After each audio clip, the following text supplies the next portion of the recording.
5. So 5-5 siya. Then walk. Now walk. At tapos sa dalawang ikot, mayroon pong interval. So ano pong mga interval na ginagawa po natin? Ang unang interval po ay ang dumbbell. So ito po yung dumbbell po natin.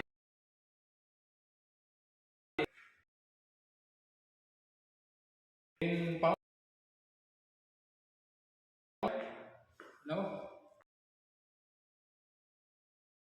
So 15 po.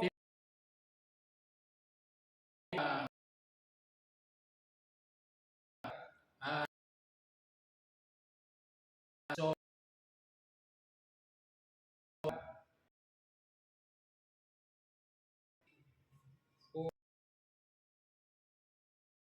6, 9, 11.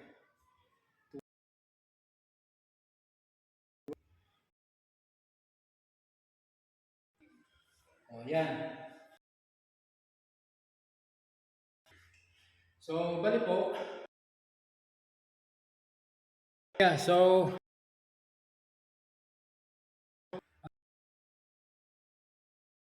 isang oras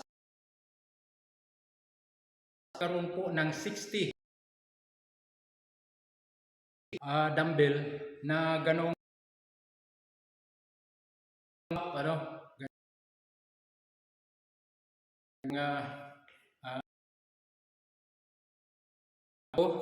ay meron din pong ito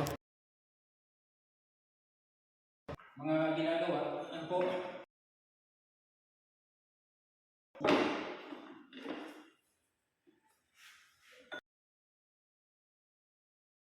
mayroong 50 na ganyan, kung 50 na ganyan. Tapos medyo squat ng konti. 1, 2, 3, 6, 7, 8, 9, 10, 11, 12, 15. Okay. So kung medyo mabigat masyado, huwag pilitin, ano po? Kahit mag-start lang po sa 5-5. Yan, 5 kilos. 5 pounds pala. So meron din pong ganyan. So meron din po ako na 15 din na ganyan, ano? Ganyan. Okay, halimbawa ito.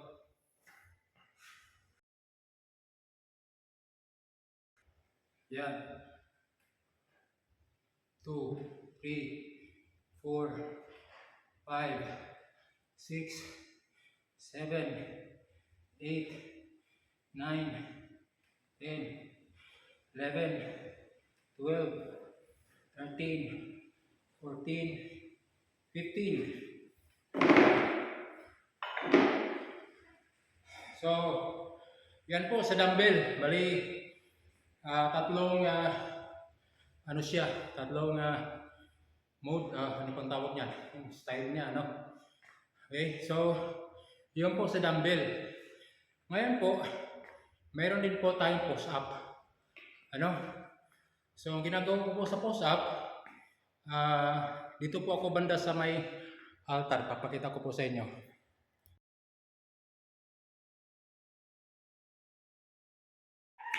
Okay, nakalimutan ko pala sabihin sa inyo, ano po, na bago ang lahat, no, bago magsimula sa proper, no, exercise, huwag natin kalimutan guys, ang warm up.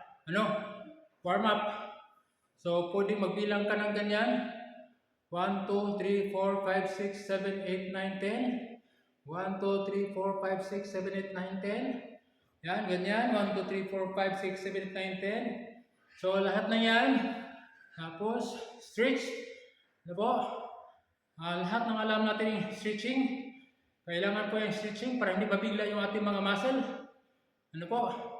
And, yun po yung kumaga preload sa ating proper exercise, kung kayo po mag-exercise, and then kung paano po kayo nagsimula sa stretching ay ganoon din po magtapos.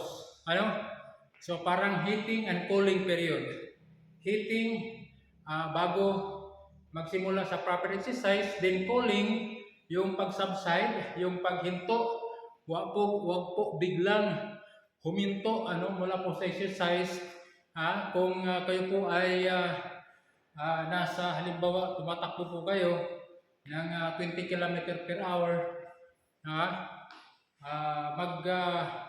tapos po kayo ng mga 10 ganyan o kaya 5 o kaya walking. Huwag biglang huminto. And wag po kaagad maghanap ng hangin. Okay? Wag maghanap ng hangin. So suppose ito naman ang aking ginagawa. 15 din, 15. 1, 2, 3, 4, 5, 6, 7, 8, 9, 10, 11, 12, 13, 14, 15. Okay, so 15. So all in all, sa 4 sets, po, sa rotation, kasama po ng jogging, dumbbell, ay nakaka 60 push up din po. 15. Kasi bakit 15? Para hindi po tayo malito. So lahat 15. Pwede naman sabihin natin na 12. Pwede din po, depende sa atin. Pero pinili ko lang yung 15. So sa 4 sets, 4 rotations, after 10 minutes na jogging, yun po yung 15 na dumbbell na ganyan na style, 15 din na ganyan. Pero interval po yan pagkatapos po ng ganyan, ay kailangan i-rest yung ating muscle, maglakad-lakad, then push up, then lakad-lakad, tapos ganyan naman, dumbbell, wag pilitin, pwedeng magaan muna sa umpisa, tapos walk, and yung tatlo yon, ganyan, at ganyan. Yan, tali sa harap. Okay? And then yung last po ay 25 na ito pong klaseng parang jumping jack. Okay, so ito po, papakita ko po sa inyo jumping jack ko. Okay, so yung jumping jack po natin,